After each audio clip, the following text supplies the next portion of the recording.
May paalala ako lalo na sa mga kagaya kong OFW dito sa Japan.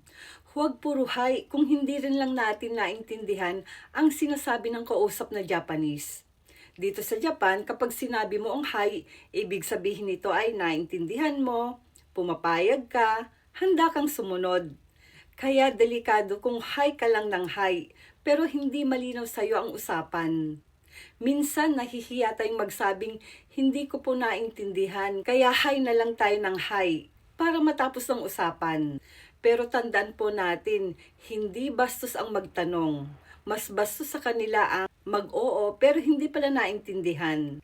Kung hindi mo naintindihan ang sinasabi ng kausap mo, pwede mong sabihin, "Shimasen, yoku wakarimasen. Mo ichido onegai shimasu. Yukkuri hanashite kudasai." Kaya tandaan po ito, mas okay ang magtanong kaysa magkamali. Hindi kahinaan ang hindi agad makaintindi. Hindi mapurol ang ulo natin, nag-aaral pa lang tayo. Kaya mga kababayan kong OFW dito sa Japan, hindi puro hay ang sukatan ng talino. Ang lakas ng loob magtanong, doon tayo nagiging magaling.